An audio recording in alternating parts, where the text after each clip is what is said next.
pra vir aqui fazer um exame? Não, eu tenho que fazer. Não. Vocês não vão sair daqui não, a gente tá com suspeita que vocês estão trabalhando embriagados e a gente quer confirmação que vocês não estão É o embriagados. direito que eu tenho, parceiro. Não, vocês não Eu tô vão pegando, eu tô correndo. vai sair, não. Eu tô filmando e eu vou tacar isso aqui na Você não internet. vai sair.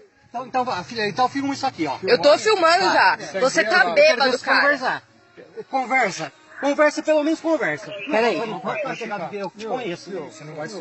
Eu quero que você fala. Conversa, pelo menos. Cara, ó, você é um oficial da lei. A minha casa foi roubada, seu bosta. E você tá bêbado aqui, seu filho da puta.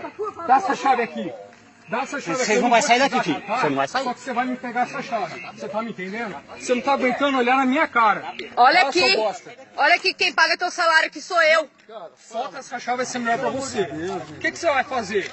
Vai atrás de quem roubou minha casa, seu bosta. Vai vir que tá indo atrás. Você não vai. Não, daqui vocês não saem. Vocês passam o rádio. Você tá consciente, Olha você não pra vai sair. mim. Você liga pra mim, alguém aqui. Não, você liga. O cara tá caindo, meu. O que você quer fazer? Ô, gente, para. Não tá bem, não tá bem. Você vai ver que ele tá bêbado, rapaz. Você vai cobertar ele? Ô, gente, alguém ajuda aqui, por favor. Tá na delegacia. Vocês não vão em delegacia, vocês acham que a gente é bobo? Gente, alguém ajuda aqui, por favor. Ele não tá nem, tá bêbado. Você sabe que ele não tá bem, ele tá bêbado. Ô mãe, por favor também. Pode deixar. Alguém pode filmar aqui, fazendo favor? Vocês são tudo covarde também, o policial bêbado.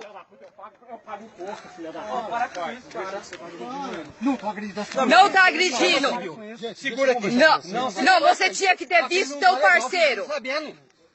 Deixa eu falar. Em consideração a você. Pelo amor de Deus, se você for me considerar eu, deixa eu te dar. Deixa eu Você considerou nós? Vem cá, Você viu o que fizeram com a casa do meu irmão pra vir um cara bêbado aqui fazer? Não, deixa ele aqui. Não vou trabalhar bêbado, não. Deixa eu conversar com você. Deixa eu conversar com você. Cara, Pai, você tá doido? não, para. Ô mãe, Não, ficou você, tá consciente. Não, peraí, gente, menina, pelo amor de Deus. Não, eu tô filmando, por que você... Para, viu? Ô, Joe, peraí, cara. Meu, deixa eu Não, agora tirou a arma dele, não é mais homem, não? Deixa eu falar com ele. Deixa eu falar com você. Cara, Opa! Tá, rapaz. deixa eu falar com ele. Pode ficar aqui. Não vai resolver nada.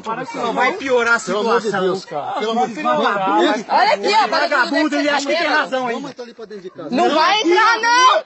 Aqui. Não vai entrar, vai ficar aqui. Não, peraí.